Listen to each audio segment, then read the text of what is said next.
모처럼 부탁을 쓰긴 썼는데 이제 두렵고 떨리는 마음으로 썼습니다. 구약 성경 말씀을 보니까 구약 시대에는 하나님이 인간을 찾아왔어요. 찾아와서 하나님이 부르시니까 그 말씀에 순종하신 세 분을 대강 제가 추렸습니다.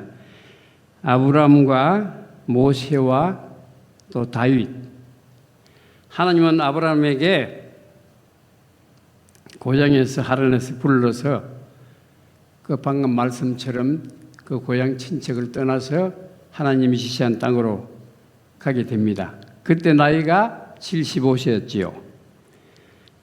75세에 떠나갔는데 하나님이 그를 인도하면서 그 가운데 많은 어려움이 있고 많은 사건이 있었지만 그 사건은 생략하고 아브라함의 나이 99세 때 어느 날 따뜻한 봄날에 아브라함이 자기 집 앞에 앉아 있는데 저 먼 곳에서 세 사람이 오더래. 와서 아브라함이 그분들을 맛있는 음식을 준비하고 잡숫고 가시라고 해드렸어요. 근데 그분이 세 분이 알고 보니까 천사였지요. 그래서 아브라함에게 하는 이야기가 너희 안에 사라가 임신을 해서 아기를 낳을 것이라고 그렇게 말씀을 하시고 그 말씀하는 것을 사라가 들었어요. 그러니까 사라는 나이가 벌써 많으니까 경수가 다 끊기고 여자로서의 역할을 다 못하는데 어떻게 자기가 임신할 수 있나 이런 이야기를 자기 속으로 했겠죠. 그런데 천사가 그 말을 듣고 하란이 웃었던가 봐요. 사라가 참 웃어서 그 말을 듣고 이제 1년 후에 참 하나님이 말씀하다나 사라가 아기를 임신을 해서 아들 이삭을 낳았죠. 그런데 하나님이 말씀하셨잖아요. 아브라함에게 하늘의 별과 모래 땅에 바다의 모래같이 내가 너에게 많은 민족을 이루게 하리라고 그렇게 해서 하나님 말씀하다나 아브라함은 많은 민족을 이삭이 장가가지고 많은 사람을 이렇게 퍼주기로 했습니다. 그래 했는데 그 일을 보니 그러다 보니까 이제 모세 시대에 넘어왔어요. 모세 시대에 넘어왔는데 그 당시 이스라엘 백성이 이집트에서 430년 동안 고생했지요. 노예 생활을 하면서 살았는데 그때 모세를 들어서 이제 하나님이 그 백성을 또 모세를 찾아가서 모세를 만납니다. 모세를 이제 불꽃 가운데서 모세를 부르지요. 부르면서 모세를 하나님이 너 고통당하는 이스라엘 백성 이집트에서 구하라고 하나님이 그렇게 말씀을 하셔서 10가지 사건 가운데 바로가 끝내 자기 아들이 죽음으로 그 백성을 가라고 허락했지요. 그래서 강야를 지나서 4일 만에 갈 땅을 40년 만에 그 강야를 지나갑니다. 그 가운데 많은 사건들이 있었는데 그 사건이 지나고 보니까 이제 다윗 시대가 왔습니다. 다윗 시대가 왔는데 아브라함과 모세는 별로 싸움이 없었어요. 많은 사건들이 있었고 그 백성들이 말을 안 듣고 했기 때문에 많은 사건이 있고 사람도 죽긴 죽였지. 하나님이 말을 안 들으니까 그 백성을 치기도 했고. 근데 다윗 시대에 넘어와 보니까 다윗은 뭡니까? 다윗은 많은 전쟁을 했죠. 사람을 죽이고. 그 전에 사울이 왕이 됐을 때 사무엘이 사울에게 안수해서 왕이 되었잖아요. 근데 사울도 싸움을 했고 전쟁을 하고 그 당시는 땅 따먹기 쉽게 얘기해서 땅 따먹기 시기 아닙니까? 전쟁을 하면서 사람이 많이 죽었죠. 다윗 시대는.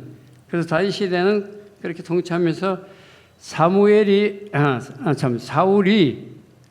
다윗을 원래가 전쟁 중에 이제 골리앗을 만나게 된 이유도 그렇잖아요. 골리앗이 하나님을 저주했기 때문에. 그래서 그 말을 들은 다윗이 큰 소리 치면서 하나님의 이름으로 나가서 물맷돌을 가지고 다윗을 죽였지요. 그 후부터는 다윗이 이제 주목을 받게 되었고, 그래서 주목을 받으니까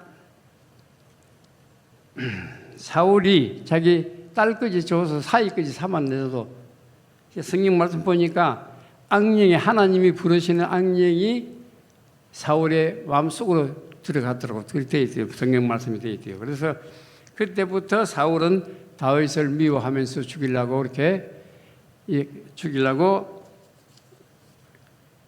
결론적으로 사울의 통치가 20년 동안은 사울이 통치를 잘 했는데 20년 지나부터는 다윗을 죽이려고 20년 동안도 찾아다니고 이렇게 했어요. 다윗도 20년 동안 숨어 다니고 그렇게 해서 그 역사를 보니까 다윗이 이제 싸움하다가 사울이 결론적으로 자기 아들 요나단하고 같이 전쟁터에 죽게 됐죠.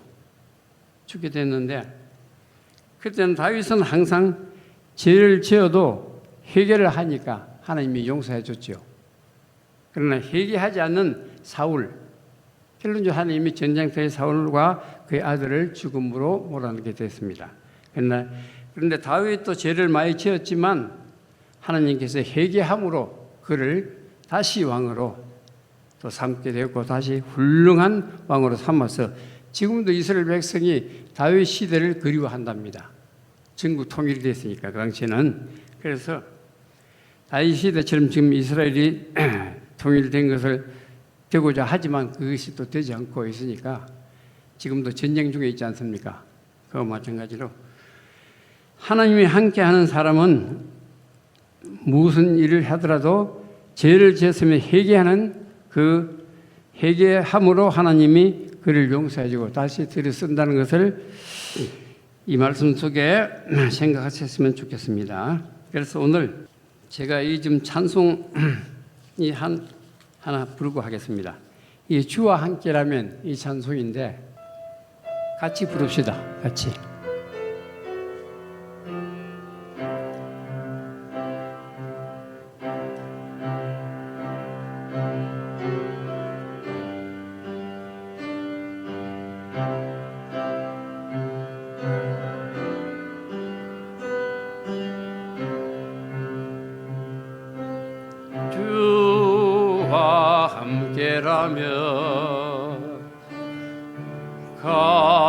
가난해도 좋아 참된 부유함이 내 맘에 가득하니까 때로는 날 유혹하려고 세상 바라 휘몰아쳐와도 나는 결코 잊을 수 없어 자비로운 주의 음성을 주와 함께라면 병들어도 좋아 참된 강건함이 내 맘에 가득하니까 때로는 날 너무 두려려 거친 파도 휘몰아쳐와도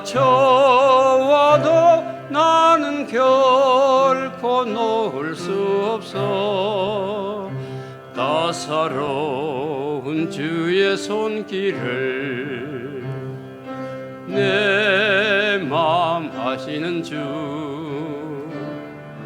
항상 함께 계셔 약한 내 영혼에 위로와 능력 주시네 가난해도 병이 들어도 시련의 밤 어둡고 깊어도 나는 결코 떠날 수 없어 아름다운 주의 나라를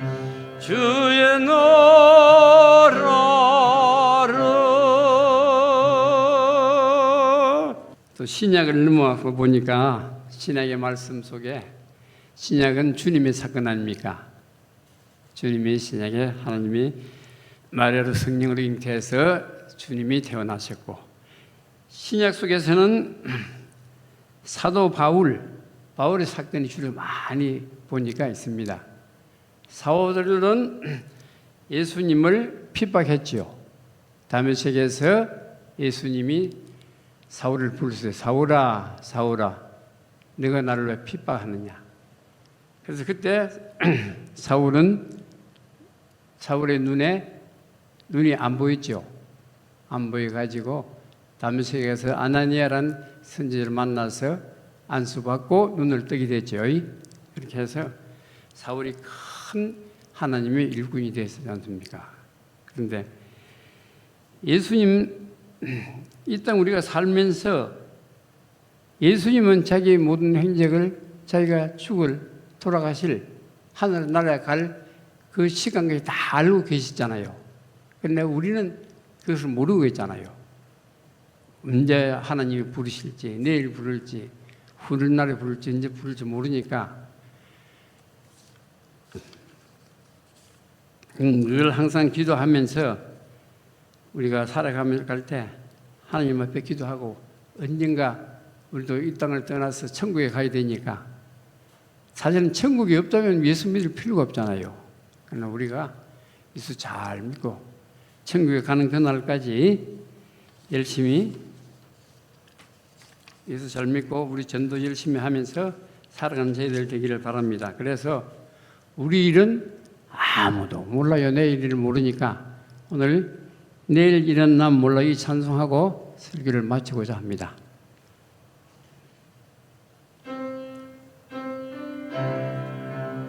같이 합시다. 같이.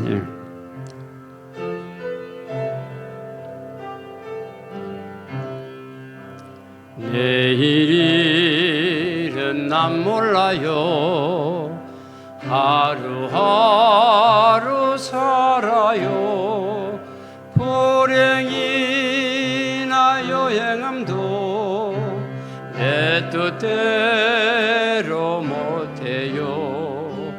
험한 길 가고 가도 끝은 없고 고뇌요. 주님 예수 내 팔미사 내 손 잡아주소서. 내일 일은 난 몰라요. 장래일도 몰라요. 아버지야 날 붙드사 평탄한 길 주옵소서. 좁은 이 길 진리의 길 주님 가신 그의 길 힘이 들고 어려워도 찬송하며 갑니다. 성령이여 금성을 항상 들려주소서. 내 마음은 정해서요 변치 말게 하소서. 내일 일은 난 몰라요. 장래일도 몰라요. 아버지여 주신 사명 이루소서. 만왕의 왕 예수께서 이 세상에 오셔서 만 백성을 생하니 참구주가 되시네. 순교자의 본을 받아 나의 믿음 지키고 순교자의 신앙 따라 이 복음을 전하세. 불과 같은 성령이여 내 마음에 항상 계셔 천국 가는 그날까지 주여 지켜 주옵소서.